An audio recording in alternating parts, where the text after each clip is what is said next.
Hello everyone. ఈరోజు ఏంటంటే eighth pay commission అన్నమాట. అంటే పాలు, ఏంటంటే ఎయిత్ పే కమిషన్ అన్నమాట. అంటే పాలు, కూరగాయలు ధరలతో కేంద్ర ప్రభుత్వం ఉద్యోగుల జీతాల పెంపు. ఏంటి అంటే మనకు సాలరీలు ఎంత అనే 3419 క్యాలరీస్ లెక్కతోని ఇది పెంచిందని చెప్పొచ్చు.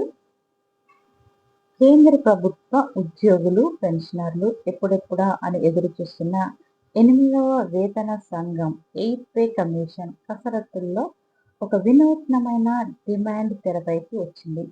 సాధారణంగా జీతాల పెంపు అనగానే ఫిట్మెంట్ ఫ్యాక్టర్, ద్రవ్యోల్బణం, డిఏ లెక్కలను మాత్రమే చూస్తాం.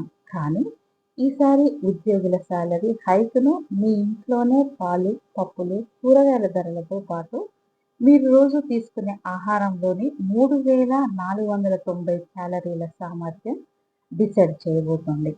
పాతకాలపు పోషకాహార లెక్కల ప్రస్తుత జీవన ప్రమాణాలకు ఏమాత్రం సరిపోవడం లేదని, అందుకే ఈ సరికొత్త సైంటిఫిక్ ఫార్ములాను అమలు చేయాలని ఉద్యోగ సంఘాలు గట్టిగా పట్టుపడుతున్నాయి. ఒకవేళ ఈ ప్రతిపాదనకు గ్రీన్ సిగ్నల్స్ లభిస్తే కేంద్ర ఉద్యోగుల కనీస వేతనంలో భారీ మార్పులు జరగొచ్చని. ఈ eighth pay commission salary hike గురించి మనం ఈరోజు వీడియో అన్నమాట. ఏంటి అంటే 3490 క్యాలరీల ఫార్ములా ఏంటి అంటే గత వేతన సంఘాలు అన్ని బ్రిటిష్ కాలం నాటి డాక్టర్ వాలెస్ ఐక్రాయిడ్ సూత్రాన్ని ఆధారంగా చేసుకుని ఒక వ్యక్తికి రోజుకు 2700 క్యాలరీల పోషకాహారం సరిపోతుందని జీతాలను లెక్కించేవి. కానీ నేటి కాలంలో పెరిగిన పని ఒత్తిడి, ప్రయాణాలు, క్షేత్రస్థాయి విధుల వల్ల ఈ క్యాలరీలు సరిపోవని జాయింట్ కన్సల్టేటివ్ మిషనరీ స్పష్టం చేసింది. Indian council of medical research, national institute of nutrition తాజా నివేదికల ప్రకారము కష్టమైన శారీరక శ్రమ లేదా తీవ్రమైన ఒత్తిడితో కూడిన విధులు నిర్వహించే పురుషులకు రోజుకు 3470 నుంచి 3490 క్యాలరీల శక్తి అవసరమని చెప్తున్నారు. ఇక దీనికి ఢిల్లీకి చెందిన ప్రముఖ ఎకనామికల్ అనలిస్ట్ ఒక అభిప్రాయపడుతూ, ఆహార ద్రవ్యోల్బణం మార్కెట్లో ఎలా ఉందో మనకు తెలుసు. పాలు, పప్పు ధాన్యాల ధరలు ఆకాశాన్ని తాకుతున్నప్పుడు పాత 2700 క్యాలరీల ఆదాయ పరిమితితో నాణ్యమైన జీవితాన్ని గడపడం అసాధ్యం. కాబట్టి క్యాలరీల ఆధారిత వేతన సవరణ డిమాండ్ చాలా హేతుబద్ధమైనని పేర్కొన్నారు. ఇక దీనికి సంబంధించింది మనము ఎంత దీనికి అంటే మన శాలరీ ఎంత ఇంక్రీజ్ చేస్తారు, ఎంత హైక్ చేస్తారు అనే దాని గురించి అన్నమాట. అంటే 60,000కు కనీస వేతనము ఉద్యోగ సంఘాల లెక్కలిదే. ఇప్పుడు మన సాఫ్ట్వేర్ సైడ్ వెళ్తే మినిమం 30,000 అని చెప్తున్నారు కదా. అలాగే మన గవర్నమెంట్ ఎంప్లాయీస్ అయినా, పెన్షనర్లైనా మనకు ఇచ్చే సాలరీ మినిమం 60,000 ఉంటేనే ఈ రోజులలో అంటే ఆకాశాన్ని అంటిన ధరలను భరించుకొని మనం బతకగలుగుతాం అనే దాని గురించి ఈరోజు అన్నమాట. అంటే ఈ క్యాలరీల డిమాండ్ను బేస్ చేసుకొని all India NPS employees federation ఒక పక్కా క్యాలిక్యులేషన్ ప్రెసెట్ చేసింది. ఐసిఎంఆర్ నిబంధనల ప్రకారం ఒక యూనిట్కు నెలకు 6,000 చొప్పున 5 సభ్యులున్న కుటుంబానికి బేసిక్ ఫుడ్ అండ్ లివింగ్ కోసమే 30,000 అవసరమవుతాయి. దీనికి ప్రస్తుతం ఉన్న 58% కరువు భత్యాన్ని జోడిస్తే ఆ మొత్తాన్ని 47,400 చేరుకుంటుంది. ఇక దీనికి పిల్లల చదువులు, వైద్య ఖర్చులు, మారుతున్న జీవన శైలి ఆధారంగా అయితే శాస్త్రీయంగా నిర్ణయించే కనీస వేతనము 55,000 నుంచి 60,000 మధ్య ఉండాలని ఫెడరేషన్ డిమాండ్ చేస్తోంది.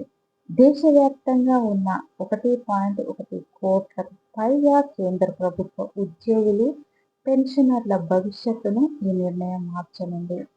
సాధారణంగా ప్రతి 10 ఏళ్లకు ఒకసారి వచ్చే ఈ వేతన సంఘము 2025 నవంబర్లో ఏర్పాటైన నేపథ్యంలో ఈ సరికొత్త 3490 క్యాలరీల వ్యూహం హాట్ టాపిక్గా మారింది.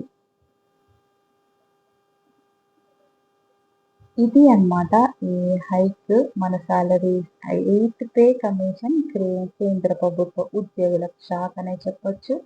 భారీ జీతాల పెంపు అది ఎలా ఉంటుంది అనే దాని గురించి కూడా మనం తెలుసుకోవచ్చు. ఇంకా అప్డేట్స్ ఇస్తూ ఉంటాను. ఇలాంటి అప్డేట్స్ కోసం మన ఛానల్‌ని కొత్తగా చూసేవాళ్ళు తప్పకుండా సబ్స్క్రైబ్ చేసుకోండి. ఇది అన్నమాట. ఇక ఫిట్‌మెంట్ ఫ్యాక్టర్ చుట్టూ తిరుగుతున్న అసలు కథ. కేంద్ర ప్రభుత్వ ఉద్యోగుల కొత్త జీతాన్ని నిర్ణయించే కీలకమైన సూత్రం ఈ ఫిట్‌మెంట్ ఫ్యాక్టర్.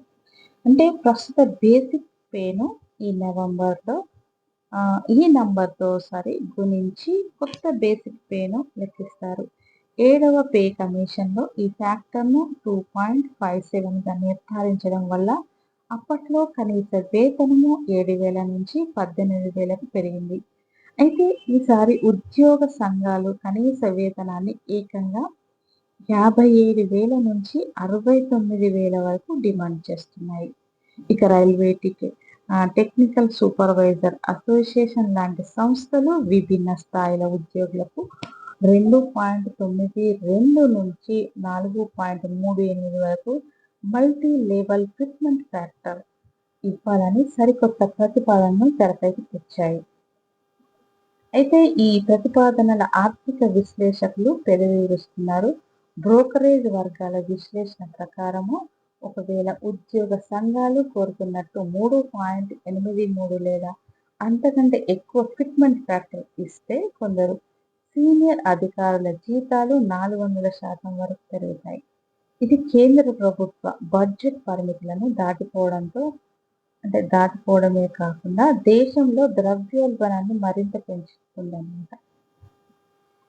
ఇక అంటే ఫిట్‌మెంట్ ఫ్యాక్టర్ క్యాలిక్యులేటర్ అంటే ఏంటి? మీ కొత్త సాలరీని మీరే లెక్కించుకోవచ్చన్నమాట. అంటే కేంద్ర వెనకడుగు వేయడానికి బలమైన ఆర్థిక కారణాలు. ప్రభుత్వం కేవలం కేంద్ర ఉద్యోగుల జీతాలనే కాకుండా దీనివల్ల రాష్ట్ర ప్రభుత్వాలపై పడే చైన్ రియాక్షన్‌ని కూడా పరిగణలోకి తీసుకుంటుంది. కేంద్రం జీతాలు భారీగా పెంచితే రాష్ట్ర ప్రభుత్వాల ఉద్యోగాల నుంచి కూడా అదే స్థాయి ఒత్తిడి వస్తుంది. దీనివల్ల దేశవ్యాప్తంగా పెన్షనర్లు, రిటైర్మెంట్ బెనిఫిట్స్ భారం ఊహించని స్థాయికి చేరుకుంటుంది. అందుకే జస్టిస్ రంజన్ ప్రకాష్ దేశాయ్ నేతృత్వంలో 8వ పే కమిషన్ ప్యానెల్ ప్రస్తుతం లక్నో, శ్రీనగర్ వంటి నగరాల్లో నిర్వహిస్తున్న సంప్రదింపుల్లో ఆర్థిక క్రమశిక్షణకు ఎక్కువ ప్రాధాన్యత ఇస్తున్నట్టు తెలుస్తోంది. మార్కెట్ వర్గాల అంచనా ప్రకారం ప్రభుత్వం ఫిట్‌మెంట్ ఫ్యాక్టర్‌ని 1.92 నుంచి 2.28 మధ్య ఉంచి కనీస బేసిక్ సాలరీని 34,500 లేదా 41,000గా ఖరారు చేసే అవకాశాలు ఉన్నాయి. ఇది అన్నమాట ఈరోజు ఫిట్‌మెంట్ ఫ్యాక్టర్ క్యాలిక్యులేషన్ ప్లస్ ఈ 8th పే కమిషన్ గురించి మనం క్లియర్‌గానే తెలుసుకున్నామని అనుకుంటున్నాము. మీకేమైనా డౌట్ ఉంటే తప్పకుండా కామెంట్ సెక్షన్‌లో రాయండి. ఇలాంటి మనకు యూజ్ అయ్యే వీడియోసే మన ఛానల్‌లో పెడుతూ ఉంటాను. తప్పకుండా ఒక లైక్ ఇచ్చి సబ్స్క్రైబ్ చేసుకోండి. Thank you.